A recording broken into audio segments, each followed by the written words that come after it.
উফ প্রিন্সেস, তুমি আমায় ধ্বংস করার জন্য এতটাই উঠে পড়ে লেগেছ যেমন কল অব্দি ধরার সময় তোমার হচ্ছে না। অধীর মুখ দিয়ে শব্দ বের করলো আফসোসের। ড্রাইভারের উদ্দেশ্যে বলে, গাড়ি অফিসের দিকে ঘোরাও, যা হবে আমার জানের মর্জি মতোই হবে।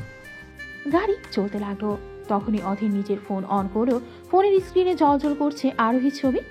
ছবিটা আরোহী নিজেই তুলেছিল অধীরের সাথে, তাও অনেক জোর করে। আরোহী চাইতো তাদের অনেক স্মৃতি হোক, যেটা বুড়ো বয়স অব্দি আরোহী যত্ন করে রাখবে। অধীর একটা দীর্ঘশ্বাস ফেলে।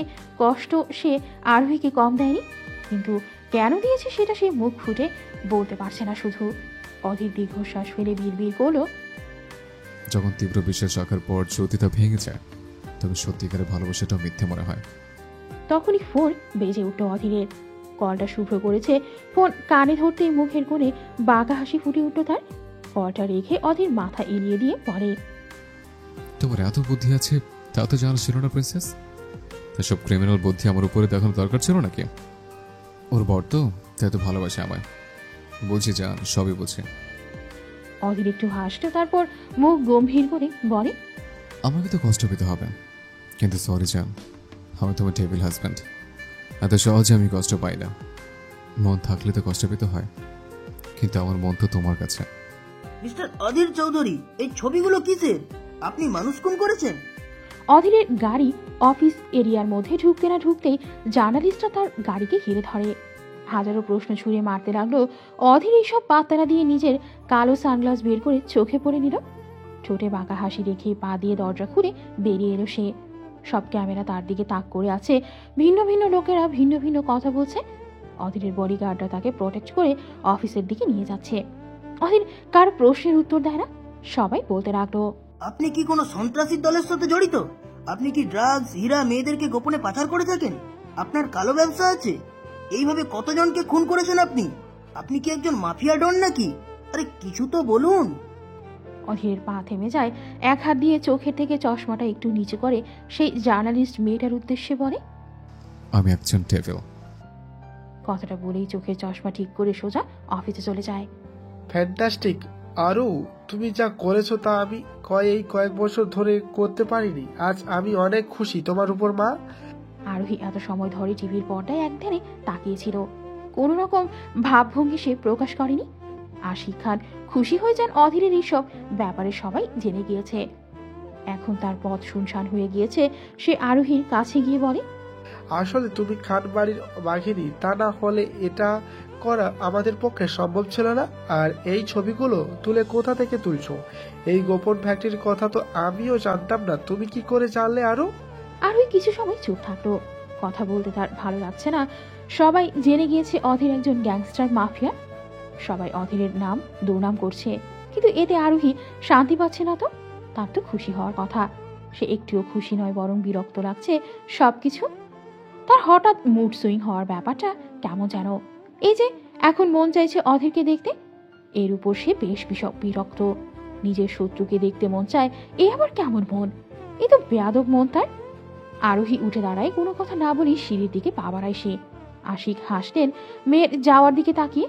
আরোহী হাঁটতে হাঁটতে হঠাৎ করে পা পিষ্টে পড়ে যেতে নেয়। আরু, চোখ মুখ খিচে বন্ধ করে নেয় আরোহী। আজ তো সেই মারা গিয়েছে। অনেক সময় পর যখন কিছুই হলো না, তখন পিট পিট করে চোখ খুলল সে। আবির শক্ত করে আরোহীকে চেপে ধরে আছে। স্বস্তির নিঃশ্বাস ফেলেন আশিক খান। ছুটে এলেন আরবি কিচেন থেকে। আশিক খানও এগিয়ে এলেন। আরোহী কয়েকবার জোরে জোরে নিঃশ্বাস নিয়ে নিজেকে শান্ত করল। আবির আরোহীকে বলে, দেখে চলাফেরা করবি না, এখনই তো পড়ে যেতে, তখন কি হতো? ইয়ান হাই তুলতে তুলতে বলে, বেশি কিছুই হতো না, মাথায় একটু বুদ্ধি আসতো আর কি। বেশি বাঘিনী বাঘিনী ভাব নিলে যা হয় আর কি। আরোহী বিরক্তি চোখে তাকাতেই কিয়ান চুপ। নিজেকে শান্ত করে আবিরকে বলে, কিছুই হয়নি। আর বুঝলাম না হঠাৎ পা পিছলে গেল কি করে। আরবি খান আরোহীকে বলে, কোথাও লাগেনি তোমার? না মা, ঠিক আছি আমি একদম। আশিক খান বলেন, প্রিন্সেস তুমি একটু দেখে হাঁটবে না? আবির সিঁড়ির দিকে তাকায়। সন্দেহবশত সে একটু ঝুঁকে বসল। সিঁড়ির উপরটায় কেমন পিষ্টে তরল একটা জিনিস দেখা যাচ্ছে। আবির এক আঙুল দিয়ে তাই স্পর্শ করে নিজের মুখের কাছে আনলো। আঙুলের সাথে আঙুল ঘষা দিতেই কপাল কুঁচকে এলো তার। অবাক গলায় আবির বলে, সিঁড়িতে তেল এলো কি করে? উপস্থিত সবাই অবাক হয়ে যায় তার কথায়। কিয়ান সোজা হয়ে দাঁড়ায়, আবিরের পাশে এসে বসে সেও দেখল। গম্ভীর গলায় আবিরকে বলে, আসলেই তো, এখানে তেল এলো কি করে? কেউ কি ইচ্ছা করে ফেলেছে? আরবি খান কনফিউজ হয়ে বলে, কিন্তু এটা কি করে সম্ভব? রান্নার সব জিনিসপত্র কিচেনের বাইরে কখনো আসে না, আর সেখানে সিঁড়িতে আসার কথা কি করে হয়? আর কেউ ইচ্ছে করে কেন ফেলবে? আশিক খান রেগে যান। রাগী গলায় উনি হাঁক ছুলেন। সকল সার্ভেন্ট এসে হাজির হলো বসার ঘরে। সবাই নত মস্তিষ্কে দাঁড়িয়ে আছে। আশিক খান সবার সামনে দিয়ে হেঁটে হেঁটে বলছেন, সিঁড়িতে তেল কি করে এলো? কে ফেলেছে তেল? সবাই চুপ। একে অপরের মুখ চাওয়াচাই করছে তারা। আরোহিত তীক্ষ্ণ দৃষ্টিতে দেখলো সবাইকে। না, এদের দেখে মনে হচ্ছে না যে তারা কেউ তেল ফেলেছে। আশিক খান আবারও রাগী গলায় বলেন, কি হলো, উত্তর নেই কেন?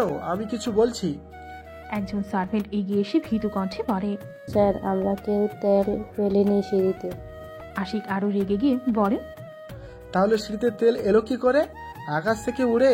আজ যদি আমার প্রিন্সেসের কিছু একটা হয়ে যেত, তখন তোদের সবাইকে আমি শেষ করে দিতাম। আরোহী এগিয়ে এসে আশিককে বলে, বাবা প্লিজ তুমি শান্ত হও, আমার কিছুই হয়নি। আর এরা কেউ তেল ফেলেনি, হয়তো কারো হাত থেকে ভুল করে পড়ে গিয়েছে। ছাড়ো এইসব বিষয়। আশিক খান একটিও শান্ত হন না। আরোহীকে নিয়ে সে বেশ কঠোর, এটা বাড়ির সবাই জানে। আরোহীর সামান্য কষ্ট তিনি সহ্য করতে পারেন না, পুরো বাড়ি মাথায় তুলে ফেলেন। মেয়েকে বড্ড ভালোবাসেন উনি। আশিক খান আরবি খানের উদ্দেশ্যে বলেন, কেমন কাজ কাম করো তোমরা? সিঁড়িতে তেল পড়ে কি করে? আমাদের মেয়ে যদি আজ কিছু হতো না। কিছু হয়নি তো বাবা। আরোহী চেঁচিয়ে বলে উঠল। তারপর রাগী গলায় বলে, কিছুই হয়নি আমার, এত ওভার রিয়াক্ট করা কি আছে? প্লিজ চুপ করো, আমার মাথায় এমনিতেই ব্যথা করছে, আর চেঁচামেচি করে ব্যথা বাড়িয়ে দিও না। মা, আমার জন্য এক কাপ কফি পাঠিয়ে দিও। আরোহী হনহনিয়ে সিঁড়ি বেয়ে উপরে চলে যায়। হঠাৎ তার রেগে যাওয়ার কারণ কেউ বুঝল না। আবির কিয়ানের দিকে তাকায়। কিয়ান দুই কাঁধ উঁচু করে বলে, আমি কিছুই জানি না। রুমে এসে রাগে গজগজ করতে লাগলো আরোহী। সবকিছুই বিরক্ত লাগছে তার কাছে। এই বাড়িটাও বিরক্ত লাগছে তার। এতটা বিরক্ত সে কেন হচ্ছে সে নিজেও জানে না। শরীরটা খিটখিটে লাগছে এখন। আরোহী কখনো এতটা খিটখিটে মেজাজের ছিল না। আজ হঠাৎ করে কি হলো তার? আজ বলতে নয়, বরং কয়েকদিন ধরেই তার শারীরিক পরিবর্তন সে লক্ষ্য করছে। ডক্টরের কাছে যাওয়ার সময় হয় না তার। এই অধীরের বিরুদ্ধে প্রমাণ খুঁজতে খুঁজতে দিন যায়, রাত আসে তার। এত কিছুর পর এই অধীর রায়চৌধুরীর বিরুদ্ধে আজ প্রথমবার সে কিছু করতে পেরেছে। এটা অনেক আশিক খানের জন্য, কিন্তু আরোহীর জন্য একটিও নয়। আরোহী নিজের বিরক্তির কারণ সবটা অধীরকে দিল। আরোহী কোমরে হাত দিয়ে বিড়বিড় করল, আই নো, এইটুকু সম্মানহানিতে আপনার কিছুই হবে না। আমি জানি তো আপনি কত বড় খেলোয়াড়, এই বড় কিছু করতে চাচ্ছি।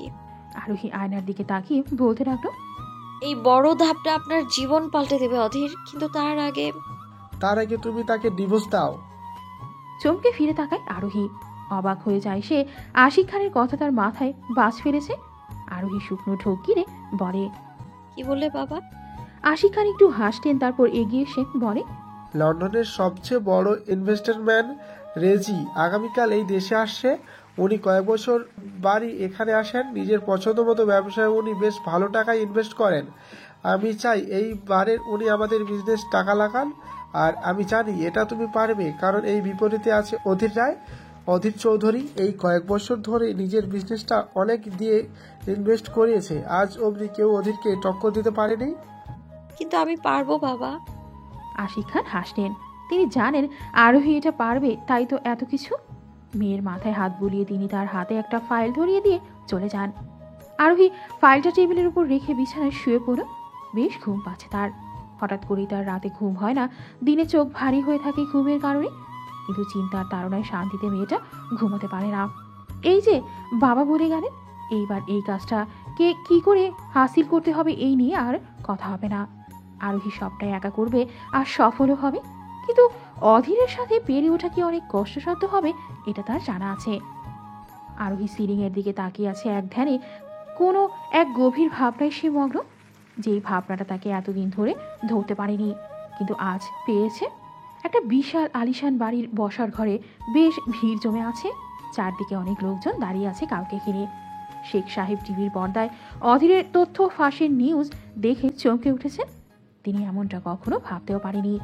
যাকে ঘিরে দাঁড়িয়ে আছে অনেক লোক, সেই ব্যক্তিটি তাজ্জব বনে গিয়েছে। তার কাছে ব্যাপারটা বড়ই অদ্ভুত লেগেছে। যেই অধীরের নামে আজ অবধি তার একটা মিথ্যা অভিযোগও করতে পারেনি, সেই অধীরের ছবি ফাঁস। বিষয় খুবই অদ্ভুত লাগলো তাদের সকলের কাছে। লোকটা শেখ সাহেবের উদ্দেশ্যে বলে, এমন কেউ কি আদৌ তৈরি হয়েছে যে অধীরের বিরোধিতা করার ক্ষমতা রাখে? শেখ সাহেব চিন্তায় পড়ে গেলেন। তিনিও যে কম অবাক হননি, তবে তার হাতে অনেক বছর পর সুযোগ এসেছে। এই সুযোগ হাতছাড়া করা মানে হলো নিজের গর্তেই পা দেয়া। শেখ সাহেব লোকটার উদ্দেশ্যে বলেন, এইবার অধীরের পতনের সময় ঘনিয়ে এসেছে। এবার রেজি আমাদের গ্রুপে জয়েন করবে, আর সেটা কিভাবে করবে তা তুমি ভালো করেই জানো। লোকটা হাসত। এই জন্য এক শয়তানি হাসি। কোনো এক নতুন ষড়যন্ত্রের চাল তাদের, কিছু বড় কিছু ধামাকা করার চিন্তা ভাবনা আছে এইবার সবার। ও দেখলাম তো, আমার দূরত্ব আপনাকে বেশ ভালোই রেখেছে। অপর প্রান্তের মানুষের দীর্ঘশ্বাস ফেলে শব্দ ছাড়া আর কিছুই শুনতে পেল না রাইমা। চোখ ভরে উঠেছে তার, শ্বাস নিতে একটু একটু কষ্ট হচ্ছে। রাইমা অতি সন্তর্পণে কলটা কেটে দিল। ফোনটা ছুঁড়ে মারলো বিছানার ওপর। বুকে আজ চিন চিন ব্যথা করছে তার। হয়তো ভালোবাসার মানুষটির সাথে দূরত্ব সহ্য হচ্ছে না, হবে কি করে। রাইমা নিজের থেকেও বেশি ভালোবাসে সেই মানুষটিকে, আর সেই মানুষটা তাকে একটুও পাতা দেয় না। নিজের কাজ নিয়েই পড়ে থাকে। রাইমা একটা দীর্ঘশ্বাস ফেলে, চোখের পানি মুছে বলে, আপনি আমার ভালোবাসাটা বুঝলেন না। রাত ৩টা। কোলাহল মুক্ত শহর হয়ে গিয়েছে। পুরো শহর এখন গভীর ঘুমে আচ্ছন্ন হয়ে আছে। রাতের আকাশটা বড্ড অন্ধকার। কালো কালো মেঘগুলো নিজের দায়িত্ব মতো আকাশে বিস্তার করছে। রাস্তার পাশে সারি সারি জ্বলছে ল্যাম্পপোস্ট। আজ আকাশে চাঁদ নেই, নেই কোনো তারা। চারিদিকে এক ঠান্ডা মনোমুগ্ধকর বাতাস বয়ে যাচ্ছে। এই সব কিছুকে তুচ্ছ করে দিয়ে ঘুমের মধ্যেই কেমন এক অদ্ভুত অনুভূতি কাজ করলো আরোহীর মনে। ঘুমের মধ্যেই মনে হচ্ছে তার ঘরে কেউ একজন প্রবেশ করেছে, কিন্তু গভীর ঘুমের কারণে চোখ মেলে দেখতে পারল না কে এসেছে। হঠাৎ করে গাড়ে কারো গরম নিঃশ্বাস অনুভব করল। তন্দ্রা কাটিয়ে উঠতে পারল না সে। কানের লতিতে আলতোভাবে চিমটি কাটার মতো কিছু একটা হলো বুঝি। তবে এটা তো চিমটি কাটার মতো নয়, অন্য কিছু। আরোহী একটু নড়ে চড়ে উঠল। শক্ত কারো বাহুর উপর নিজেকে আবিষ্কার করলো সে। সাথে সাথে চোখ মেরে চিৎকার করার চেষ্টা করলো। তার মুখ কেউ একজন চেপে ধরল। বড্ড শক্ত করে ধরেছে তার মুখ। দাঁতের পাটি দাঁতের সাথে লেগে আসছে। আরোহী ছটফট করলো, মুখ দিয়ে শব্দ বের করলো। তখনই কারো পরিচিত কণ্ঠ তার কর্ণকুহরে আসতো। প্রিন্সেস, আমি তো, একটু চেঁচামেচি করবে না প্লিজ। প্রিন্সেস ডাকটা তার বেশ পরিচিত, এতটা পরিচিত যে এই নামের মাঝেই নিজের অস্তিত্ব খুঁজে পায় সে। আরোহী শুকনো ঢোক গিল, তবে নিজেকে দুর্বল না করে সে তার মুখ চেপে ধরা হাতে কামড় বসিয়ে দিল। মুখ বুঝে সহ্য করলো সেই কষ্টটুকু লোকটা। আরোহী দেখল যে লোকটা তাকে ছাড়ছে না। সে আবারও ছটফট করে। লোকটা আবারও বলে, প্লিজ আরো ছটফট খেয়ে আমার চেঁচামেচি করো না। আর হাতে কামড় দিচ্ছে কেন? আমি কি জানি না মনে করেছ? যদি আমি কামড় দেওয়া শুরু করি তাহলে কিন্তু থাক, আর বললাম না। এখন আমি হাত সরিয়ে নিচ্ছি। যদি কোনো শব্দ করো তাহলে এত রাতে আমি ভদ্রতা দেখাবো না নিশ্চয়। ধীরে ধীরে হাত সরিয়ে নিল সে। আরোহী হাঁপ ছেড়ে বাসল যেন। লাফিয়ে উঠে সে তড়িৎ গতিতে লাইট অন করল। আরোহীর সামনে তাকিয়ে চেঁচিয়ে বলে, আপনি? অধীর আইসি ভঙ্গিতে বসে বলে, হ্যাঁ, আমি তোমার বর। আরোহী রেগে যায়, রাগী গলায় বলে, আপনি এত রাতে আমার বাড়িতে, আমার ঘরে, আমার বেডে বসে কি করছেন? অধীর দাঁড়ায়, আরোহীর কাছে যায়। তার দুই কাঁধের ওপর নিজের দুই হাত রেখে মুখ বরাবর হলো। আবেগে মাখা সুরে বলে, মানলাম এই বাড়িটা তোমার, এই ঘরটাও তোমার, আর এই বেডটাও, কিন্তু সবকিছু মাঝে এই তুমিটা তো আমার। অধীরের কথা শুনে আরোহী বলে, কি বলতে চান আপনি? আর এত রাতে আমার এখানে আসার উদ্দেশ্যটা কি আপনার? অধীর ঠোঁট কামড়ে হাসলো, তারপর বলে, রাতে বউয়ের কাছে আসবো না তো কার কাছে আসবো? কি বাবু সাজো নাকি আমার কাছে? আরোহী টেরা চোখে তাকাতেই অধীর তার দিকে ঝুঁকে কানের কাছে ফিস ফিস করে বলে, আমি ট্যাংরা মাছের মতো তাকিও না, লজ্জা লাগে তো। তাজ্জব বনে যায় আরোহী। মৃদু ধাক্কা দিল সে অধীরকে। অন্যদিকে পা বাড়াতে নিবে তখনই পেছন থেকে হাত মুচড়িয়ে ধরল অধীর।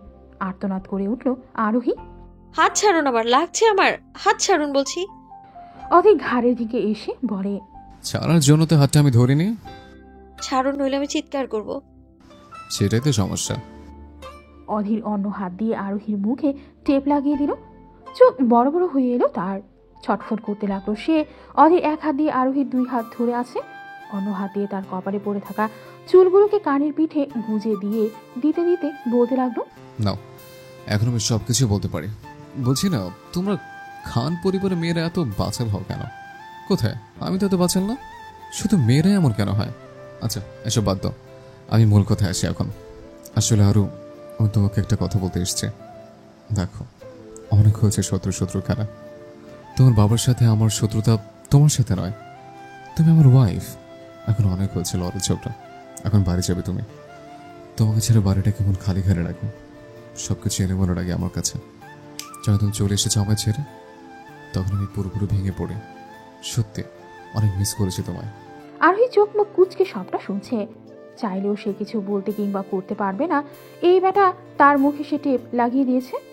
আরোহীর কাছে সব কথার মিথ্যার অভিনয় বলে মনে হচ্ছে। অধীর সবটাই বুঝলো, তারপরেও সে বলে, আরো। আরোহী তাকায় অধীর একটা ঝোঁকিরে বলে, আই এম সরি। চমকে তাকায় আরোহী। এই যে এসে কি দেখছে আর কি শুনছে? নিশ্চয়ই আরোহী স্বপ্ন দেখছে। অধীরকে সে ভালো করেই চিনে, সরি বলা লোক অধীর নয়। আরোহীর ভাবনার মাঝে অধীর আবারও বলে, আমি আসলে সরি আরো, গুছিয়ে বলতে পারছি না। তবে প্লিজ আমাকে ক্ষমা করে দিও। তোমার সাথে করার প্রতিটা অন্যায়, তোমাকে যে পরিমাণ আঘাত আমি করেছি তা হয়তো কেউ করেনি। আমি ক্ষমার অযোগ্য, তারপরও আমি ক্ষমা চাইছি। Please forgive me, please. অধীরের করুণ গলার কথাগুলো আরোহীর মন নাড়িয়ে তুলতে পারছে না। শক্ত কঠিন আরোহী ঠায় দাঁড়িয়ে আছে, কোনো অনুভূতি কাজ করছে না তার। মনে পড়ে অধীরের অত্যাচারের কথা, কতটা কষ্ট সে পেয়েছিল, আর আজ ক্ষমা চাইছে লোকটা। এতটা সহজ সবটা। অধীরের আরোহী 2 গালে হাত দিল, কপালের সাথে কপাল লাগিয়ে বলে, আমি নিজের অজান্তে নিজের জানটাকে বড্ড বেশি কষ্ট দিয়ে ফেলেছি। সত্যি আমি আজ ক্ষমার অযোগ্য, অপরাধী আমি তোমার আরোহী। ক্ষমা করে দাও আমাকে প্লিজ। তুমি চলে যাওয়ার পর ভেবেছিলাম আমার কিছু যায় আসে না, কিন্তু পরক্ষণে দেখি বুকের মাঝে কিসের জন্য ব্যথা অনুভব করছে। আমি অনেক খারাপ ছিলাম জানি, কিন্তু সত্যি বলছি আমি এখন তোমার ছেড়ে একটুও ভালো নেই। অধীর কথার মাঝে খেয়াল করে নিজ এসে আরোহীর হাত ছেড়ে দিয়েছে। আরোহী হাত ছাড়া পেয়ে তাকে ধাক্কা দিল, নিজের মুখের টেপ খুলে নিল সে। অধীরের মুখোমুখি হয়ে কঠিন গলায় বলে, হয়েছে আপনার অভিনয়, নাকি আরো কিছু বাকি আছে? আরো? ও প্লিজ মিস্টার চৌধুরী, এত রাতে এইসব সরি টরি বলে আমার ঘুম খারাপ করবেন না। আপনার এইবারের অভিনয়টা একদম বেকার গিয়েছে, কারণ এবার আমি আপনার ফাঁদে পা দিব না। অধীর বলে, এটা অভিনয় নয় আরো। ও রিয়েলি? আমার তো বিশ্বাসই হচ্ছে না। আরোহীর নাটকীয় ভঙ্গিতে কথা বলা দেখে অধীর বেশ কষ্ট পেল। আরোহীর এমন রূপ সে দেখতে চায়নি কখনো। আরোহী এবার 2 হাত ভাঁজ করে তার সামনে দাঁড়ায়, চোখে মুখে কঠোরতা অবলম্বন করে বলে, আপনার এই অভিনয়টা না খুব ভালো করেই চিনি আমি। কাল আপনার পর্দা ফাঁস করে দিয়েছি, তাই আপনার জালে আমাকে আটকাতে চাইছেন আবার। আমি যেন রেজির কাছে না যাই, তাই না? কিন্তু সরি জান, আমি এমনটা করব না। কারণ আপনি যদি এখন ডেভিল হাজব্যান্ড, তো আমিও কিন্তু আপনার ভিলেন ওয়াইফ, সমানে সমান। আরোহীর কথা শুনে অধীর একটু হাসতো, চোখে চোখ রেখে বলে, তুমি তোমার বাবার কথা একটু বেশি বোঝো। আমার বাবাকে নিয়ে কোনো কথা বলবেন না একদম, আর এখান থেকে চলে যান আপনি।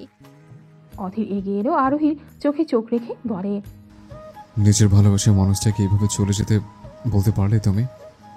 আরোহী অবাক হওয়ার ভান করে বলে, ভালোবাসার মানুষ? হোয়াট ইউ মিন বাই ভালোবাসার মানুষ? অধীর কপালে ভাঁজ ফেলে তাকায়। আরোহী ফের বলে, নিজের শত্রুকে ভালোবাসার মতো লোক আমি নই, আর আমার মনে আপনার জন্য কোনো স্থান নেই। আছে শুধুমাত্র ঘৃণা। I hate you. একটু থামলো সে, ফের নিজেকে শক্ত করে বলে, আই হেট ইউ অধীর, আই হেট ইউ। শুনতে পাচ্ছেন আপনি অধীর? অধীর আরোহীর কোমর চেপে ধরে নিজের কাছে টেনে দিল। আটকে উঠল আরোহী, গালে হাত বুলিয়ে অধীর বলে, না আরু, তুমি আমাকে ঘৃণা করতে পারো না। তুমি আমাকে ছাড়া থাকতে পারবে, কিন্তু আমাকে ভুলে নয়। আরোহী অধীরকে আবারও ধাক্কা দিয়ে সরিয়ে দিল, রাগী গলায় বলে, অনেক হয়েছে, এখন বিদায় হন। যাবো না। বউ আমার, আমি কেন বউকে ছেড়ে যাব? ভালোই ভালোই বলছি, চলে যান। আরোহীকে আবারও নিজের সাথে জড়িয়ে ধরে বলে, এমন করো কেন? বউকে ছাড়া আমার ঠিক মতো ঘুম হয় না। আজ রাতটা এখানে থাকি তোমার কাছে। এইবার চটে যায় আরোহী, রাগী গলায় বলে, এই একদম বউ বউ করবেন না। আরে এত ভাব নিচ্ছেন কেন? যান, রাইমার কাছে যান। অধীর কপাল কুঁচকে বলে, রায়মা এসবের মধ্যে আসলো কি করে? আসলো কি করে মানে? আপনি নিজেই তো তাকে এনেছেন। দেখো আরো, রায় রায়ের জায়গায় আর তুমি তোমার জায়গায়, দুজনের মধ্যে পার্থক্য আছে। আরোহী তাকায় অধীরের দিকে রেগে গিয়ে বলে, ওরে লুচ্চা বেটা, তুই তলের খাবি আবার গাছেরটাও খাবি? হোয়াট? ভাবনাও আমার সাথে। এক্ষুনি আমার বাড়ি থেকে বেরোবি, নইলে তোকে আজ খুন করে ফেলবো একদম। আরোহী আশেপাশে খুঁজে একটা কুশন উঠিয়ে অধীরের উপর ছুঁড়ে মারল। অধীর তা ধরে নিল। আরোহী রাগী গলায় বলে, আমি ছাড়বো না আপনাকে অধীর। অধীর কুশনটা আরোহীর দিকে ছুঁড়ে পড়ে। তুমি আমাকে আঘাত করছো? আপনাকে শুধু আঘাত নয়, আপনাকে প্রাণে মেরে তবেই ছাড়বো আমি। আপনার বেঁচে থাকার কোনো অধিকার নেই অধীর। আমি আমার পরিবারের প্রতিশোধ নিয়েই ছাড়বো। অধীর হাসল, দুদিকে ঘাড় নাড়িয়ে একটা ডেভিল স্মাইল দিল সে। ছোট ছোট চোখ নিয়ে বলে, ও রিয়েলি চান? তাহলে তো অপেক্ষা থাকলাম, দেখি অধীর রাজ চৌধুরীকে মরার ক্ষমতা তোমার হয় কিনা। আমি তোমার শত্রুদের নিজেদের বাঁচানোর সুযোগ দিই, তোমাকে একটু বেশি করে সুযোগ দিলাম, কিন্তু মনে রেখো পরিশেষে জয় কিন্তু অধীর রাজ চৌধুরীরই হবে। অধীর পা বাড়িয়ে চলে যায়। আরোহী বিছানায় বসতে যাবে, তখনই আবারও আরোহীর কাঁধে নিজের থুতনি রেখে অধীর নরম গলায় বলে, সবসময় চোখে যা দেখো, কানে যা শোনো তা সত্যি হয় না চান। কখনো কখনো নিজের মনের কথাটা শুনে দেখো। তোমার চোখের ধুলোবালি পরিষ্কার করে, আর তুমি তো কঠিন আর মায়াহীন কি করে হলে? কথাটা বলেই অধীর চলে যায়। আরোহী স্তব্ধ হয়ে যায়। তার যাওয়ার পানে তাকিয়ে থাকলো। আজকের রাতটা তার জন্য অন্যরকম ছিল, কিন্তু সে এতটা কঠিন হয়েছে তাই অনেক তার জন্য।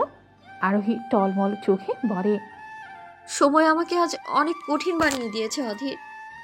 শব্দ করে বিছানায় বসে পড়ে আরোহী। আসলে আজ অনেক দিন পর তার মনটা একটু শক্ত হয়েছে। সে এমনটাই চেয়েছিল হতে। অধীরের করা আঘাতের উপর দিতে তাকে আরও শক্ত হতে হবে। আরোহী চোখ বুঝে নিল, তখনই মাথায় কিছু জিনিস তার আসলো। উঠে বসলো সে, মাথায় হাত। একটা জিনিস সে এতদিনে লক্ষ্য করেছে। আরোহী বিড়বিড় করে বলে, রায়মা যে কিনা আমার চাচুর স্ত্রী, যার কারণে এই শত্রু খেলা শুরু। আর রায়মা যে কিনা অধীরের ফুপি হয়, আর রায়মা আমার জন্মের পূর্বে এই বাড়ির বউ হয়ে এসেছেন। তাহলে ওই দিন যেই রায়মাকে দেখলাম তার বয়স তো আমার থেকে কয়েক বছর বড় হবে। এত বছর ধরেও সে এতটা ইয়াং কি করে, আর নিজের ফুপির সাথে? আরোহী বেশ ভাবনায় পড়ে গেল। আরও কয়েকটি কথা তার মাথায় আসলো, বিশেষ করে অনিলের শেষ কথা। চোখে যা দেখবে, কানে যা শুনবে তা সবসময় সত্যি হয় না। এই কথার মানেটা কি? আর রায়মা কে আসলে? আর উনি তো তখন প্রেগনেন্ট ছিলেন। এই রায়মাকে দেখা যায় এখনো তার বিয়েই হয়নি, তাহলে সেই বাচ্চাটা কোথায়? আর এই রায়মা কি করে অধীরের, রায়মার ফুপি রায়মার মেয়ে নাকি? আবার অধীরের সাথে তার কি আসলে কোনো সম্পর্ক আছে? সবকিছু মাথার উপর দিয়ে যাচ্ছে আমার। আমি কেন ওদের নিয়ে ভাবছি? কি করে ভুলে যাই তারা আমার সাথে কি করেছে? সকাল সকাল গাড়ি নিয়ে বেরিয়েছে আরোহী। উদ্দেশ্য তার রেজিকে এয়ারপোর্ট থেকে রিসিভ করা। আরোহী নিজেকে সম্পূর্ণভাবে তৈরি করেছে এইবারের মোকাবেলার জন্য। শরীরটা যদিও খারাপ, তারপরও নিজের বাবার জন্য আর অধীরকে হারানোর জন্য সে এই অবস্থায় চলে এলো।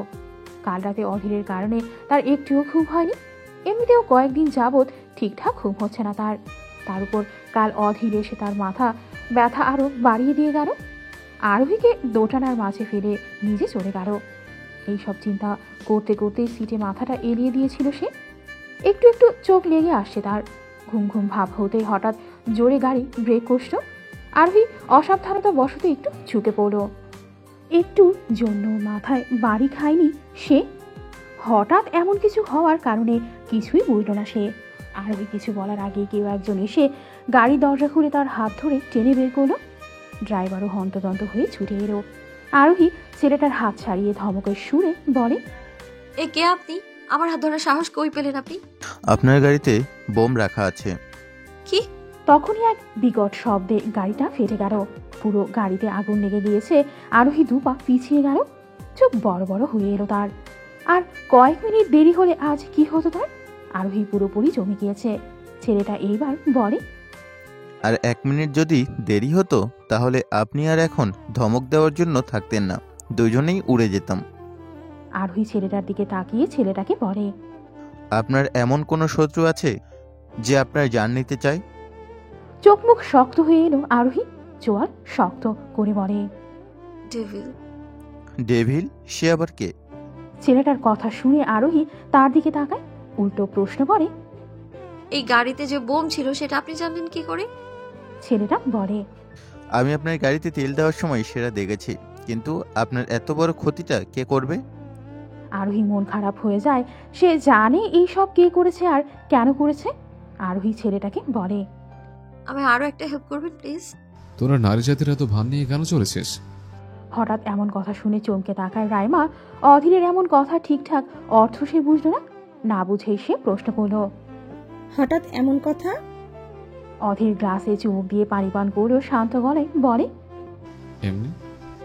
রাইমা তীক্ষ্ণ চোখে তাকায়, তারপর বলে, এমনি কোনো কথা বলার লোক তুমি নও। আমি তোমাকে ভালো করে চিনি, আমাদের একই। সম্পূর্ণ কথা শেষ হওয়ার আগেই কেউ একজন সেখানে এসে অধীরের কলার চেপে দাঁড় করায়। ঘটনার আকস্মিকতায় হতভম্ব হয়ে যায় অধীর আর রাইমা। পরক্ষণেই সবটা দেখে চোটে উঠল রাইমা। রাগী গলায় দাঁড়িয়ে বলে, আরোহী, তোমার সাহস কি করে হয় এমন করার? আরোহী বাঘিনীর চোখে তাকিয়ে বলে, ওনার সাহস কি করে হয় আমার গাড়িতে বোম রাখার? অবাক অধীর। তার সাথে রাইমা ও আরোহীর মুখ থেকে এমন কিছু একটা শোনার জন্য মোটেও প্রস্তুত ছিল না তারা। আরোহী ফের বলে, কি হলো অধীর? অবাক হচ্ছে নিশ্চয়ই যে আমি এখনো ঠিকঠাক কি করে আছি। এই তো এই আপনি তো নিজেকে ডেভিল দাবি করেন, তো কোনো কাপুরুষের মতো পেছন থেকে আঘাত করেছেন কেন? ভয় করে আমায় মোকাবেলা করতে? আরোহী তাচ্ছিল্যের স্বরের কথা শুনে অধীর তীক্ষ্ণ নজর দিল তার পেছনে দাঁড়িয়ে থাকা ছেলেটার দিকে। চোয়াল কেমন শক্ত হয়ে এসেছে তার। আরোহী অধীরকে আবারও বলে, আজ আপনি নিজেকে কাপুরুষ প্রমাণ করেই দিলেন। ছেলেটাকে? সবাই ভ্যাবাচাকা খেয়ে যায়, সাথে আরোহী নিজেও। রাইমা কপাল কুঁচকে অধীরের দিকে তাকায়। এখানে তাকে আরোহী যা নয় তাই ইচ্ছে মতো শুনিয়ে যাচ্ছে, আর সে এই ছেলেটার কথা জিজ্ঞেস করছে। রাইমা ঘাড় ঘুরিয়ে আর চোখে ছেলেটাকে দেখলো, আবার একবার আরোহীকে দেখলো। আরোহীও কপাল কুঁচকে অধীরকে দেখছে, আর অধীর সে টেরা চোখে ছেলেটাকে দেখছে। আরোহী অধীরকে জিজ্ঞেস করে, কি বলেন আপনি? অধীর আরোহীর দিকে তাকিয়ে বলে, এই ছেলেটা কে, আর এর সাথে তুমি কি করছো? আরোহী খানিকক্ষণ চেয়ে থেকে একবার ছেলেটার দিকে তাকায়, তারপর অধীরের কাছে গিয়ে একটু ঝুঁকে ফিস ফিস করে বলে, আর ইউ জেলাস? অধীর টেরা চোখে তাকায়। আরোহী একটু হেসে তারপর সরে এলো, একটু জোর গলায় বলে, জেলাস ফিল যখন হচ্ছেই তখন ভালো করেই হোক, কারণ মিস্টার চৌধুরী যে এই ছেলেটা আমার বয়ফ্রেন্ড। হোয়াট? রাইমা নিজেও বিস্মিত, সাথে সেই ছেলেটাও। আরোহীর এমন কথায় অধীরের চোয়াল আরো দ্বিগুণ শক্ত হয়ে যায়। কিছু বলতে যাবে তখনই আরোহী বলে, এই যে মিস্টার চৌধুরী আমাকে আর ধরে কিংবা মেরে ফেলতে পারবেন না, কারণ রেজি ডিলটা আমাদের সাথে আজকেই করছে। এবার নিজের পতন নিজের চোখেই দেখুন। Good bye. ছেলেটার হাত ধরে আরোহী অধীরকে দেখিয়ে দেখিয়ে বলে, চলো ডার্লিং। হাত ধরে বেরিয়ে গেল সেখান থেকে। অধীর কয়েক পলক তাকিয়ে থেকে মুখ নিচে বলে, ডার্লিং। রাইমা মুখ বুজে সহ্য করে নিল নিজের হাসিটা। অধীরের মুখের রিয়াকশনটা দেখার মতো লাগছে তার কাছে, কিন্তু কিছু বললেই যার খবর করে ছাড়বে ছেলেটা। রাইমা একটু সিরিয়াস হয়ে অধীরকে বলে, রেজিপিডে ব্যাক করেছে। অধীর এখনো আরোহীর কথার মাঝেই ডুবে আছে। রাইমার কথা তার কানেই গেল না।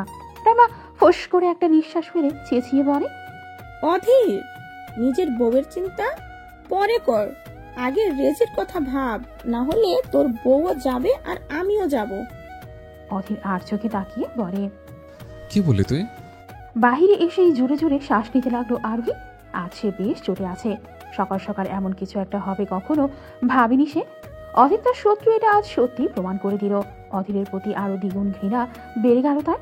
চোখ দিয়ে এখন কষ্টের নয় বরং রাগের কান্না বের হতে চাইছে। আজ একটুর জন্য আরোহী বেঁচে গিয়েছে, না হলে কি হতো তা ভাবা যায়। শুকনো একটা ঢোক দিল সে। তার তো নিজের জন্য ভয় হয় না, ভয় হয় তার পরিবারের জন্য। তার পরিবারের সবাই তার দিকে চেয়ে আছে, বিশেষ করে আশিক খান। আশিক খান এত বছরে যা করতে পারিনি আরোহী 1 মাসের মধ্যেই করে দেখিয়েছে। এই নিয়ে আশিক খানের কত গর্ব, তিনি তার প্রিন্সেসকে মাথায় করে রাখছে। আরোহী নিজেও জানে কয়েকদিন ধরে তার উপর অনবরত হামলা হচ্ছে। সবাই সেটা না বুঝলেও আরোহী বোঝে সেটা। এই তো কয়েকদিন আগের কথা, ওয়াশরুমের ফ্লোরে কে যেন ইচ্ছে করে সাবানের পাউডার ছড়িয়ে দিয়েছিল। যাতে আরোহী স্লিপ কেটে পড়ে যায়। ওই দিন কিয়ান আরোহীর সাথে ঝগড়া করতে করতে তার ওয়াশরুম থেকে পানি নিয়ে তার উপর ঢেলে দিচ্ছে ছিল, কিন্তু বেচারা একটুর জন্য বেঁচে গিয়েছিল। এইসব ভেবেই আরোহী একটা দীর্ঘশ্বাস ফেলে। তার শত্রু বলতে অধীর আর কেউ না। অধীর এইসব করছে বলে তার ধারণা। কেউ মন মানতে নারাজ। আরোহী মনে মনে বলে, মুখে মুখে যতই বলি ঘৃণা করি, কিন্তু আসলে কি আমি আপনাকে ঘৃণা করতে পেরেছি? অশ্রুর কোনো রং নেই বলেই আজ আমি বলতে পারলাম না। আপনার অশ্রুটা কিসের? রাগের, কষ্টের নাকি অভিমানের? হঠাৎ এমন কথা শুনে চমকে পাশ ফিরে তাকায় আরোহী। তার পাশে এসে দাঁড়িয়েছে ছেলেটা। বয়স আনুমানিক হবে হয়তো অধীরের সমবয়স। বেশ সুদর্শন বটে ছেলেটা। দেখতে কিছুটা কিয়ানের মতো। উজ্জ্বল ফর্সা তার গায়ের রং, ব্ল্যাক ব্রাশ করা চুল, মুখে একটুও দাড়ি নেই। এই ধরনের ছেলেদের মনে বলা হয় চার্মিং বয়। সঠিকটা আরোহী জানা নেই। তার কাছে সুদর্শন বলতে শুধু অধীর। অন্য যত সুন্দর ছেলেই আসুক না কেন তার তুলনায় কিছুই নয়। তবে এই ছেলেটা কেন জানি তার টক্কর দেওয়ার কাবিল। একটা কালো হুডি পরে আছে সে, মুখটা আপাতত নামিয়ে রাখা, হাতা ফোল্ড করে কনুয়ের একটু আগ অব্দি রেখেছে। বাম হাতে একটা বেল্টের ঘড়ি। দেখতে কোনো ভদ্র পরিবারের ছেলে বলেই মনে হলো। আরোহী ছেলেটাকে বলে, আপনার নামটা কি? আর সরি, ওখানে আপনাকে নিজের বয়ফ্রেন্ড বলে ফেলেছি আসলে। ছেলেটা এক হাত উঁচু করে থামিয়ে দিয়ে বলে, কোনো সময় নেই মিস। আপনার মতো এমন সুন্দরী মেয়ের নকল বয়ফ্রেন্ড হওয়াটা তো ভাগ্যের ব্যাপার, তাই না? আরোহী একটু হাসতো, তারপর বলে, আপনার নামটা কি? আয়ান। ও আয়ান, কোথায় বাড়ি আপনার? আপাতত রাস্তায়। মানে? আসলে আমি নিজের পায়ে দাঁড়াতে চাই, আর বাবা চাই তার ব্যবসার হাল ধরি, কিন্তু আমি নিজে কিছু করতে চাই। ও বুঝলাম, নিজের জন্য কিছু করতে চান, আর এটা আপনার বাবার পছন্দ হয়নি তাই বের হয়ে এসেছেন। হ্যাঁ। কাজ করবেন? কে দিবে কাজ আমায়? আমি দিব। করবেন কিনা সেটা বলেন। আয়ানের মুখের হাসি দেখে আরোহী একটু হাসতো। আয়ান আবারও বলে, কি করে যে আপনাকে ধন্যবাদ দিব বুঝতেই পারছি না। আরোহী বলে, আরে ধন্যবাদ তো আমার আপনাকে দেওয়ার কথা। আপনি না থাকলে তো আজ আমি নাও থাকতাম। অনেক ধন্যবাদ আপনাকে। ছেলেটা আবারও হাসতো। হাসতে হাসতে মাটিতে বসে পড়ো। আরোহী সেই মনোমুগ্ধকর হাসিটাকে দেখতো। একদম নিষ্পাপী হাসি, যে হাসির মাঝে ডুবে যেতে পারা যায়। আরোহী ভাবত, মানুষ কতটা নিষ্পাপ হলে তার হাসিটা এত সুন্দর হয়। আরোহী একটু হাসতো। পরক্ষণে অধীরের মুখটা মনে পড়তেই ফিক করে হেসে দিল সে। বিড়বিড় করে পড়ে, এইটুকুতেই দা অধীর রায় চৌধুরী ওরফে ডেভিলের মুখের 12টা বেজে গিয়েছে। না জানি পরে কি হবে। মেয়েদের হাসি এত সুন্দর হতে নেই। কথাটা শুনে আরোহী আয়নের দিকে তাকায়, কপাল কুঁচকে বলে, কেন? আয়ান মুগ্ধ চোখে তাকিয়ে বলে, হার্ট অ্যাটাকের ঝুঁকি থাকে। আরোহী ফিক করে আবারও হেসে দিল। অনেকদিন পর সেই হাসি দেখে অধীরের হৃদয় জুড়ে এলো। জানালা দিয়ে এই হাসি দেখে মন চাইলো ছুটে গিয়ে বউটাকে জড়িয়ে ধরতে, কিন্তু পর মুহূর্তে যখন জানলো এই হাসির কারণটা অন্য একটা ছেলে, তখনই গা চড়ে উঠল তার। রাগে রি রি করতে লাগলো সে। হাতে থাকা কফির কাপটা এতটাই শক্ত করে চেপে ধরলো যে কয়েক মুহূর্ত পরেই অতিরিক্ত চাপের কারণে তা ভেঙে চুরমার হয়ে গেল। খানিকটা হাতও কেটে গিয়েছে অধীরের। তাতে একটুও পাত্তা দিল না সে, বরং মনোযোগ দিয়ে দেখলো আরোহী আর ছেলেটা কি করছে। চোয়াল শক্ত করে দাঁতে দাঁত চেপে ডাকলো, শুভ্র, আমার ওর সব ইনফরমেশন চাই রাইট নাও। ছেলেটা আর আরোহী চলে যাচ্ছে কোথায়। ছেলেটার বাইকের পেছনে আরোহী বসতেই দেওয়ালে খুশি মারে অধিক। শরীর পুরো চলে যাচ্ছে তার। রাগে গজগজ করতে করতে বলে, আমার জানার দিকে হাত বাড়িয়ে বড্ড ভুল করেছিস। এবার বুঝবে টেভেল কাকে বলেন। রাইমা ভেতরে প্রবেশ করে অস্থির গলায় বলে, হাত থেকে রক্ত ঝরছে। অধীর পাত্তা দিল না। ঠান্ডা পানির বোতল তুলে সোজা সেই হাতে ঢেলে দিল সে। দাঁতের দাঁত পিষে সবটুকু যন্ত্রণা সহ্য করল। রাইমার কষ্ট হলো বেশ। অধীরের কাঁধে হাত দিয়ে বলে, এতটা ভালোবাসো ওকে? তোর চেয়ে বেশি নয়। রাইমা হাত সরিয়ে ফেলল। অধীর সোফায় ধপ করে বসলো। হাত দিয়ে চুল টেনে ধরল সে। শান্ত গলায় বলে, তোর জায়গায় তুই আর তার জায়গায় সে, এই দুজনের পার্থক্য সে কখনো বুঝে না।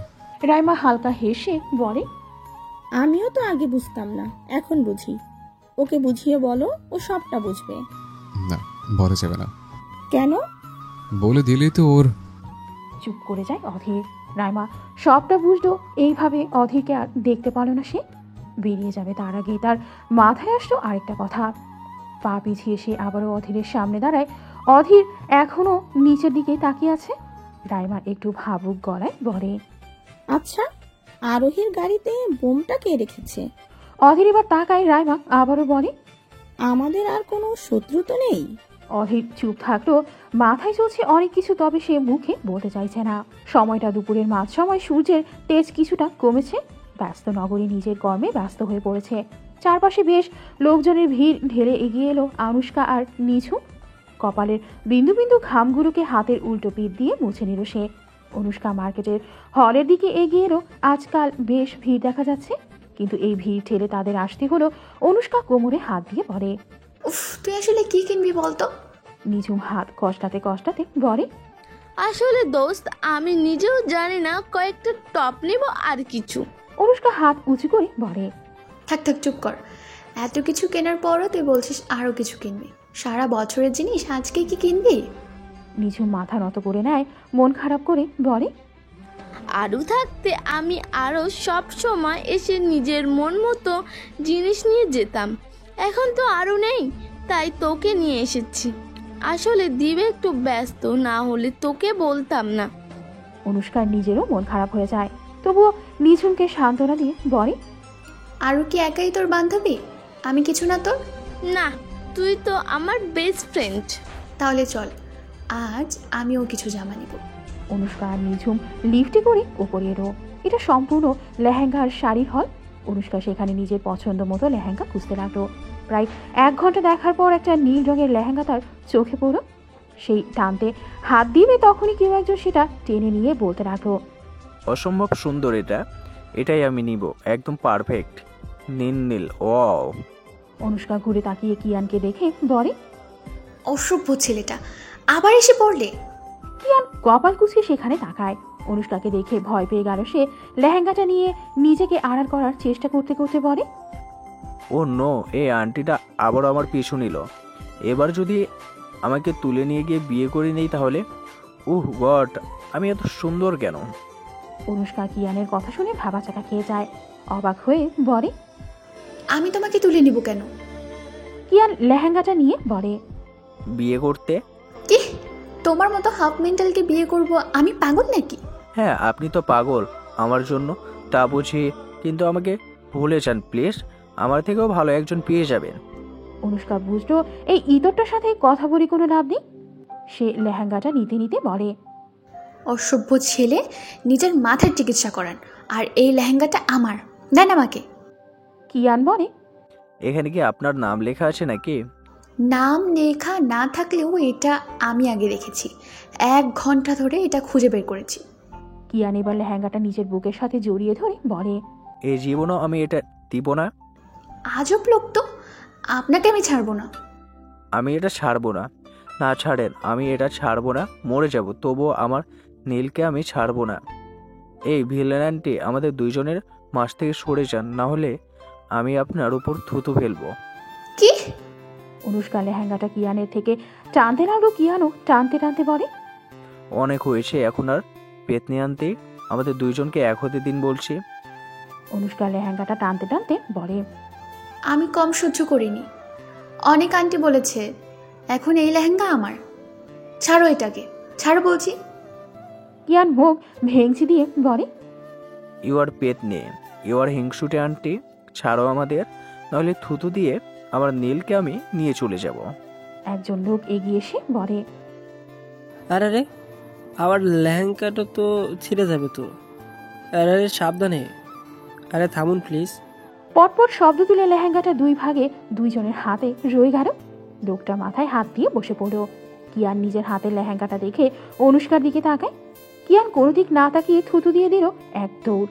অনুষ্কার রাগে কিরমির করতে করতে লেহেঙ্গাটা নিচে ফেলে দেয়। লোকটা এগিয়ে এসে বলে, এটা আপনারা কি করলেন? আমার 50,000 টাকার দামের লেহেঙ্গাটা। আহারে। অনুষ্কা লোকটার টাক মাথায় দিল এক চড়। লোকটা মাথা ধরেই বসে পড়ল। রাগে গজগজ করতে করতে বলে, বান্দর ছেলে, ইতর অসভ্য বদমাইশ, তোকে আর একবার পেয়ে নি, তারপর দেখবি অনুষ্কা চৌধুরী আসলে কি জিনিস। মিটিং রুমে গম্ভীর মুখে বসে আছে সবাই। জরুরি আলোচনা চলছে রুমের মধ্যে। সবাই গম্ভীর মুখে দেখছে এবং শুনছে। উপস্থিত আছে এখানে দেশের বড় বড় বিজনেসম্যানরা। সবাই এখানে একত্র হওয়ার কারণ হলো রেজি দেশে ফিরেছে কাল রাতে। বিকেলেই নিজের বাড়িতে সবাইকে ডেকেছে সে। এখানে সবাই একে অপরের শত্রু, জানের দুশ্মন তারা, কিন্তু বন্ধুর মতো বসে আসে সবাই। তার কারণ হলো রেজি টাকার জন্য সবাই চুপচাপ বসে আছে। বেশ সময় ধরে পায়ের মধ্যে কিছু একটা অনুভব করলো আরোহী, কিন্তু পাত্তা দিল না। এখন অতিরিক্ত হওয়ার কারণে আরোহী একটু ঝুঁকে টেবিল নিচে তাকালো। একটা পা অনবরত তার পায়ে নিজের পা ঘষছে। আরোহী পা অনুসরণ করে সামনে তাকাতেই রাগ উঠে যায় আরোহী। সামনেই অধীর গম্ভীর মুখে বসে আছে, এমন একটা ভাব যে সে ভাজা মাছটা উল্টে খেতে পারে না। আরোহী বিরক্তি নিয়ে তাকায়। অধীর হঠাৎ তাকিয়ে চোখে চোখ রেখে জিজ্ঞেস করে, সমস্যা কি? আরোহী কটমট দৃষ্টিতে ইশারায় টেবিলের নিচে তাকাতেই বলে। অধীর না বোঝার ভান করে একটু ঝুঁকে দেখলো। পরক্ষণে বাঁকা হাসি দিয়ে পা দিয়ে আরো বেশি করে স্লাইড করতে আরম্ভ করলো। ধমকুপ দাঁড়িয়ে এলো আরোহীর। এই কেমন অনুভূতি! এক অদ্ভুত শিহরণ বয়ে যাচ্ছে দেহ খাঁচায়। আরোহী নিজেকে সামলাতে ব্যর্থ হচ্ছে। লোকটা যে ইচ্ছে করে এমনটা করছে তা বুঝতে বেশ ব্যাক পেতে হয়নি তার। রাগে রি করতে করতে চুপচাপ বসে রইল সে। কোনো মতে আলোচনা শেষ করলো সেখানে তারা। মিটিং শেষ হতেই একে একে সবাই বেরিয়ে এলো। আরোহী, আশিক খান আর জ্যাক বেরিয়ে আসে। রেজি এখনো নিচে নেমেনি। সবাই নিজেদের মধ্যে কথা বলছিল। হঠাৎ করে বাহিরে কিছু শব্দ শোনা গেল। সকলেই সেখানে দৃষ্টি নিবদ্ধ করল। কয়েকজন ছেলে পেরে এসে সদর দরজা বন্ধ করে দিয়েছে। আশিক খান এগিয়ে এলেন সেখানে। ছেলেদের জিজ্ঞেস করেন, কি সমস্যা তোমাদের, দরজা বন্ধ করলে কেন? একটা রকচটা ধরনের ছেলেটা বলে, আমরা রেজিকে তুলে নিতে এসেছি, সাথে তোমাদের সবাইকেও। এখান থেকে কেউ বের হতে পারবে না বলে দিলাম। সবাই ভ্যাবাচাকা খেয়ে যায়। এখানে উপস্থিত সকলের কাছেই কম বেশি নিজেদের প্রোটেক্ট করার জন্য কিছু না কিছু অবশ্যই আছে। আর এই কয়েকজন ছেলেরা কি বলছে এইসব? আশিক খান বলে, তোমরা মজা করার আর কোনো স্থান পাও না? জানো এটা কার বাড়ি? রেজি আমাদের দখলে এখন। কথাটা শুনে সবাই শব্দ করে হেসে দিল। কিন্তু অধীর সোফায় বসে পা নাড়িয়ে ছেলেটাকে দেখছে। ছেলেগুলোকে যতটা সহজ তারা ভাবছে, আসলে কি তারা এতটা সহজ? আশিক খান হেসে বলেন, বাচ্চা ছেলে মজা করে আমাদের সাথে। এই মাত্র রেজির সাথে কথা বলে নিচে আসলাম, আর তোমরা বলছো রেজি তোমাদের কাছে। ছেলেটা এসেই বলে, এই আশিক খান, বেশি পটপট না করে সোজা উপরে তাকান। সবাই উপরে সিঁড়ির দিকে তাকায়। রেজির মাথায় রিভলভার ধরে তাকে টেনে নামানো হচ্ছে। সবাই অবাক হয়ে যায়। রেজি সাহায্যের জন্য চেঁচিয়ে বলে, হেল্প মি, হেল্প, ওদের হেল্প, খান হেল্প মি। সবাই হকচকিয়ে যায়। আশিক রেগে গিয়ে কিছু বলতে যাবে, তখনই অধীর সেখানে এসে বলে, আরে শ্বশুর মশাই, এত রাগ ভালো নয় এই বুড়া বয়সে। জাস্ট রিল্যাক্স, নাহলে এই বয়সে আমার শাশুড়ির জন্য নতুন বর খুঁজে পাবো না তো। অধীরের এমন অদ্ভুত কথা শুনে থেমে যায় আশিক খান। রাগে গজগজ করতে থাকেন উনি। এখন রেজির জানের বিপদ আছে, না হলে উনি অধীরকে কয়েকটা কথা অবশ্যই শুনিয়ে ছাড়তেন। অধীর দুহাত পকেটে ঢুকিয়ে সোজা হয়ে দাঁড়ায়। ছেলেটা দেখতে বেশ আজব আর অদ্ভুত। নেশা টেশা করে এসেছে বোধ হয়। অধীরকে এতটা শান্ত হয়ে দাঁড়িয়ে থাকতে দেখে আরোহী কপাল কুঁচকে নেয়। মনে মনে বলে, আমার ডেভিল হাজবেন্ড এতটা শান্তভাবে বসে থাকার লোক তো নয়, তাহলে চুপচাপ কেন? অধীর ছেলেটাকে বলে, রোজিকে ছেড়ে দাও। ছেলেটা শরীর এলিয়ে দুলিয়ে হেসে বলে, ছাড়বো না। কি করবি? অধীর একটু হাসতো, তারপর বলে, কে চাই তোমাদের সেটা বলো। রোজিকে কেন ধরেছ? কত টাকা লাগবে বলো, আসো আমরা বসে আলাপ করি। ছেলেটি খুবই অভদ্রতার সহিত বলে, বসে আলাপ করার কথা বলো? তুই কে? অধীর বেশ শান্ত তবে গম্ভীর তার কণ্ঠ সেই কণ্ঠেই বলে, অধীর রায় চৌধুরী।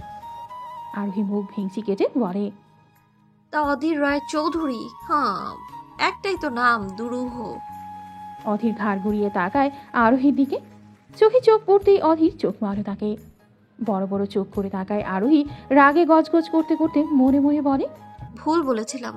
লোকটা আচ্ছা একটা ইতর বদমাইশ অসভ্য লোক, বেটা লুচ্চামি ছাড়লো না। আর আরোহী অহেতুক কারণে কেন রাগ করছে এই জিনিসটা তার মাথায় ঢুকলো না। ছেলেটা অধীরকে শুকনো ঢুকিয়ে বলে, ইউ আর মাফিয়ার ডন। অধীর মাথা নত করে নেয়। ডানে বামে মাথা এদিক ওদিক করলো সে। একটু শব্দ হলো, হাড্ডি নাড়ার সেই শব্দ। অধীর মৃদু হেসে তারপর শান্ত গলায় বলে, no, I am devil, not mafia don. He got it on devil. শেষ কথাটা বলেই রিভলভারটা বের করেই ছেলেটার গায়ের দিকে শুট করলো অধীর। শুট করার সাথে সাথেই গোলাগুলি শুরু হয়ে গেল। ছেলেটা তো মাটিতে পড়ে গেল, কিন্তু পুরো বাড়ির আনাচে কানাচে ছড়িয়ে আছে তাদের দলের অনেকেই। তারা হলে রুমের দিকে গুলি ছুটছে। আশিক খান আর জ্যাক একটা কোনায় দাঁড়িয়ে পড়লো, যে যেখান থেকে পারছে সেখান থেকে শুট করছে। অধীর চারপাশে চোখ বুলিয়ে দেখলো আরোহী কোথাও নেই। কপালে ভাঁজ ফেলে শুভ্রকে ইশারা করলো সে। কয়েকজন ছেলে মিলে অধীরকে চারপাশ থেকে ঘিরে ধরলো। সবাই ঝাঁপিয়ে পড়লো তার উপর। প্লিজ আমায় ছেড়ে দাও, হেল্প মি প্লিজ। রেজি মাটিতে দুই হাত গেড়ে বসে আছে, দুই হাত উঁচু করে আসেছে। কাঁপা কাঁপা কণ্ঠে সে তাদেরকে নিজেকে ছেড়ে দিতে বলছে। ছেলেটা ট্রিগার আলতোভাবে স্পর্শ করে আছে। রেজি বেশ ভীতু স্বভাবের মানুষ, টাকা দিয়ে নিজের যান বাঁচায় সে। বডিগার্ডরা আজ তার সাথে বেইমানি করে এই লোকদের সাথে হাত মিলিয়েছে। একটা রুমে আরোহী আর রেজিকে নিয়ে এসেছে তারা। রেজি ভয়ে থরথর করে কাঁপলেও আরোহী একটুও ভয় পাচ্ছে না। কপালে ভাঁজ ফেলে সবটা দেখছে সে। দুজন মিলে দাঁড়িয়ে আছে তাদের ঘিরে। রেজি কান্না করে দেওয়ার উপক্রম হয়ে এসেছে। আরোহী বুঝলে না যখন রেজি টাকা দেওয়ার কথা বলছে তখন এরা কেন চুপচাপ। একটা ছেলে আরোহীর দিকে এগিয়ে আসলো। কপাল কুঁচকে দেখলো আরোহী ছেলেটা মাথা নাড়িয়ে কিছু একটা বলতে যাবে, তখনই নিজের পায়ের সাথে বাঁধা ছোট ছুরিটা বের করলো সে। কোনো দিক না তাকিয়ে ছেলেটার উপর হামলা করলো সে। কয়েকবার ছুরি দিয়ে আঘাত করতেই ছেলেটা মাটিতে পড়ে যায়। আহত হয়ে জ্ঞান হারিয়ে ফেলে সে। অন্য ছেলেটা একটা ভারী ফুলদানি আরোহীর উপর ছুঁড়ে মারল। এই আরোহী সরে যাওয়ায় সেটা তার গায়ে লাগেনি, বরং দেওয়ালে লাগে, তা ভেঙে চুরমার হয়ে যায়। আরোহী তেড়ে আসে সোজা ছেলেটার পেটের উপর লাথি দিল। শরীরের সবটুকু শক্তি দিয়ে ছেলেটা অনেক দূর ছিটকে পড়ল। আরোহী আর কিছু করবে তখনই তার মাথা ফুরিয়ে উঠল।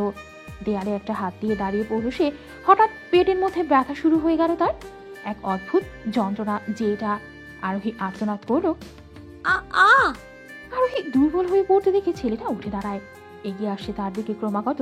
আরোহী অনেক কষ্টে একটা ফুলদানির টুকরো উঠিয়ে নিল, কিন্তু ব্যথার দাপটে সে কিছুই করতে পারছে না। শরীর পুরো অবশ হয়ে আসছে তার, তবুও অনেক কষ্টে সেটা ছুঁড়ে মারল। ছেলেটা রি রি করতে করতে বলে, তুই অধীর চৌধুরী বউ, আমি বুঝে গেছি। ঠিক তার মতোই তেজ তোর, যেমন বর তেমনি তার বউ, কিন্তু এইবার তোকে হারাতে হবে। রিভলভারের ট্রিগারে চাপ দিবে তখনই দরজার বাইরে থেকে একজন পড়ে। বস, আমাদের এখানে বিপদ, উই হ্যাভ এ প্রবলেম। আরোহী মাটিতে শুয়ে পড়লো পেট চেপে ধরে, নিভু নিভু চোখে সবটা দেখছে সে। ছেলেটা এগিয়ে এসে দরজা একটু খুলতেই দেখলো তাদের দলের একজন মাথার রক্ত ঝরছে। সে হাঁপাতে হাঁপাতে বলে, প্রবলেম? ছেলেটা জিজ্ঞেস করে, কি সেই সমস্যা? তখনই পুরো দরজা খুলে যায়। দাঁড়িয়ে থাকা ছেলেটার কাঁধে হাত দিয়ে নিজের মতো করে বলে, ইটস মি। কাঁধে থেকে হাত সরাতেই লোকটা মাটিতে লুটিয়ে পড়ল। ছেলেটা দরজা বন্ধ করতে যাবে তার আগে অধীর সজোরে লাথি দিল। ছেলেটা মাটিতে পড়ে গিয়ে রিভলভারটা নিল আবারও হাতে। রেজি ভয়ে জড়সড় হয়ে বসে রইল। ছেলেটা কোনো দিক না তাকিয়ে আরোহীর দিকে শুট করল। অধীর তাকে ধাক্কা দিয়ে আবারও ধরে নিল। হাত মুচড়ে ধরে রাগী গলায় বলে, ভুল জায়গায় হাত দিয়েছে ডার্লিং। কথাটা বলেই দেওয়ালের সাথে তার মাথা বাড়ি দিল। ছেলেটা লুটিয়ে পড়ল। আরোহী তখনই জ্ঞান হারিয়ে ফেলেছে।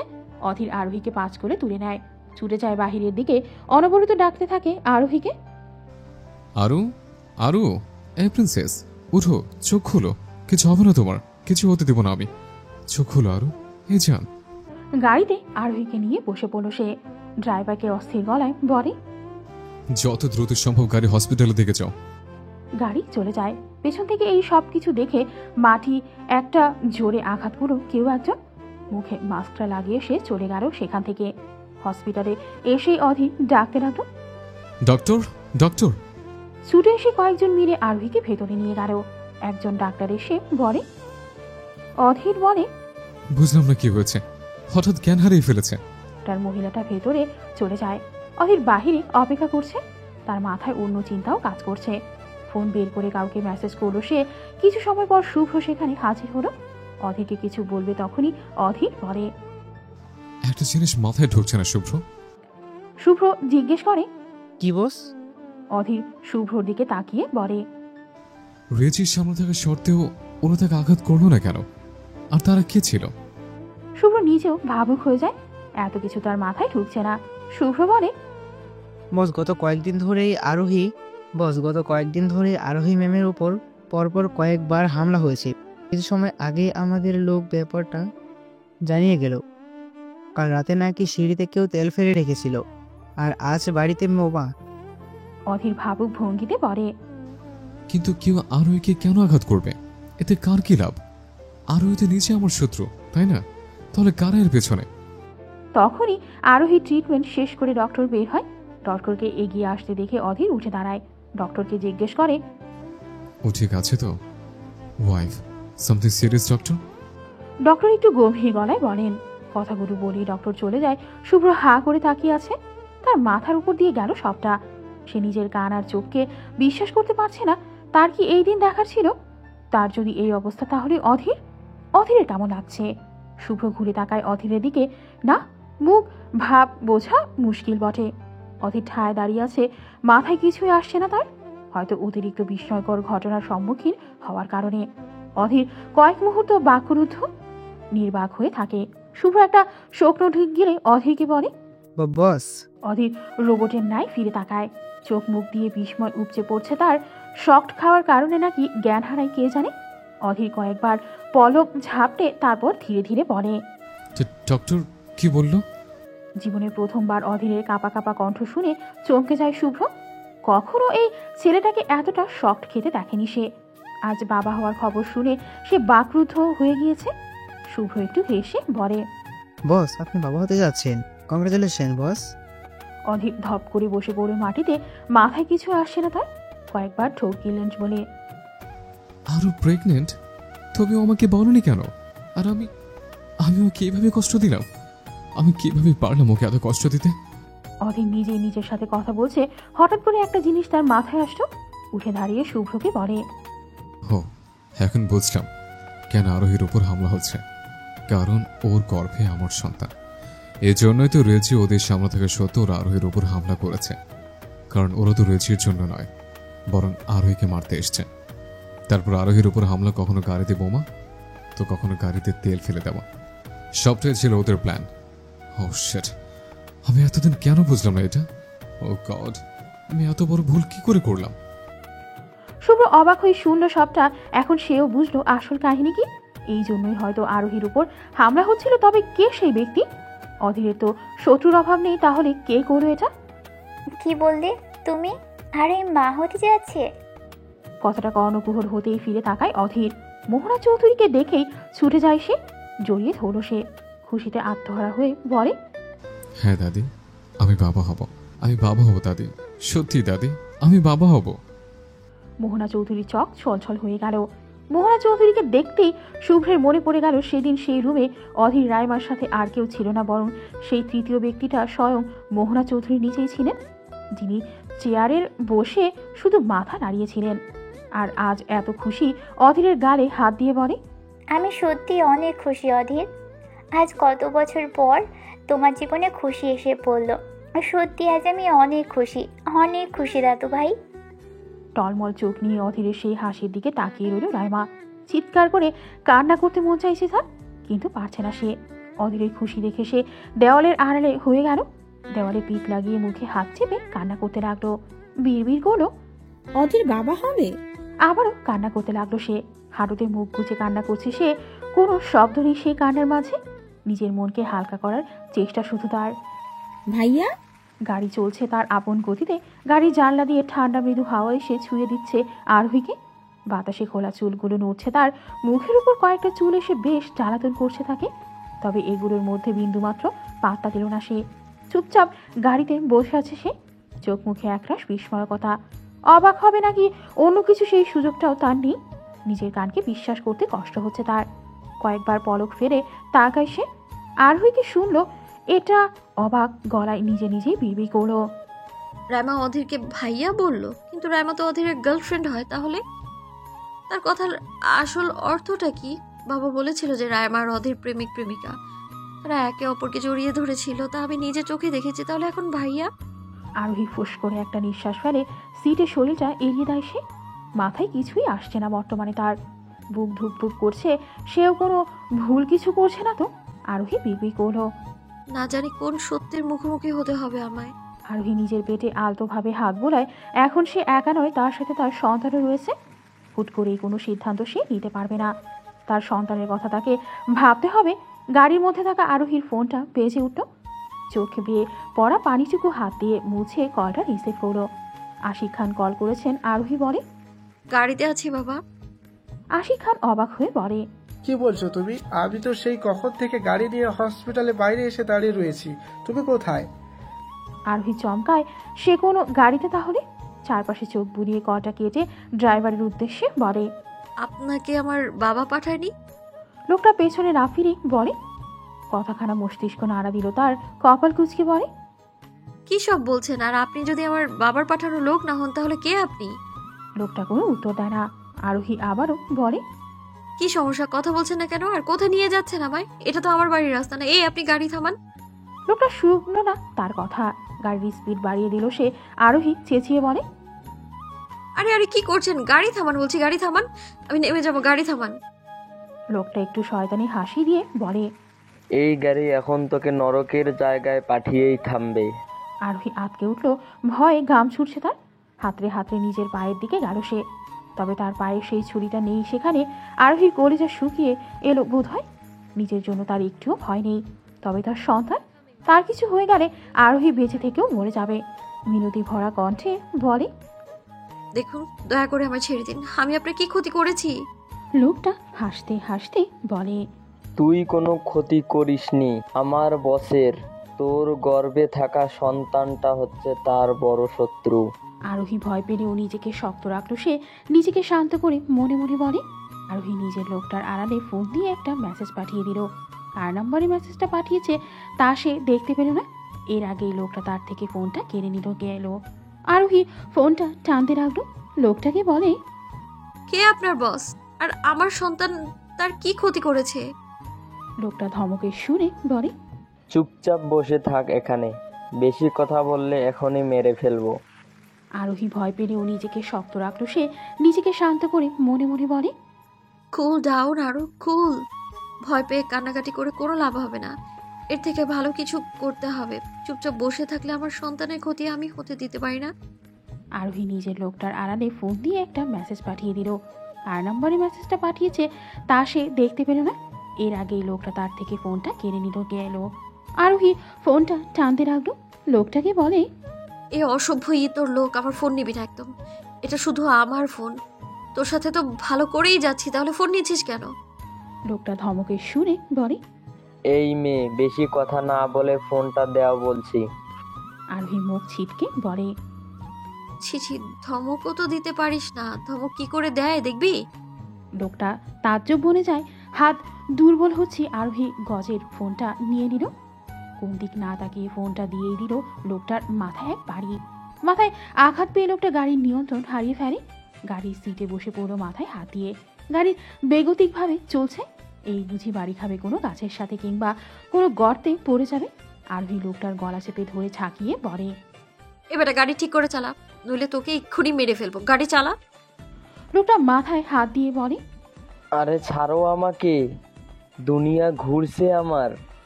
কি করলে তুমি এখন আমার মাথা? আরোহী আরেকটা বাড়ি দিল। তখনই গাড়ি বেগতিকভাবে কিছু একটার সাথে বাড়ি খায়। আরোহী নিজের পেটের উপর হাত দিয়ে চিৎকার করলো। না। বেশ সময় পর সবকিছু স্বাভাবিক দেখে আরোহী চোখ খুলে নিজেকে দেখে নিল সে কিছুই হয়নি তার। মন শান্ত করতে কেউ একজন দরজা খুলে তার হাত ধরে টেনে হিঁচড়ে বের করলো। আরোহী ঘটনার আকস্মিকতায় হতভম্ব হয়ে যায়। অবাক গলায় কিছু বলবে তার আগে কেউ একজন শক্ত হাতে তাকে চর বসিয়ে দিল। চর খেয়ে গালে হাত দিয়ে মাঝ রাস্তায় দাঁড়িয়ে পড়ল সে। চোখ টলমল করে গেল তার। সামনে তাকিয়ে অন্তরাত্মা কেঁপে উঠল আরোহীর। সামনেই অগ্নিমূর্তি হয়ে দাঁড়িয়ে আছে অধীর। রাগের কারণে থরথর করে কাঁপছে তার শরীর।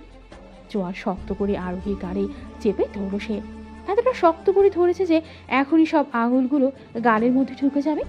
রাগে রি রি করতে করতে বলে, তোর সাহস কি করে হয় আমার থেকে পালিয়ে আসা?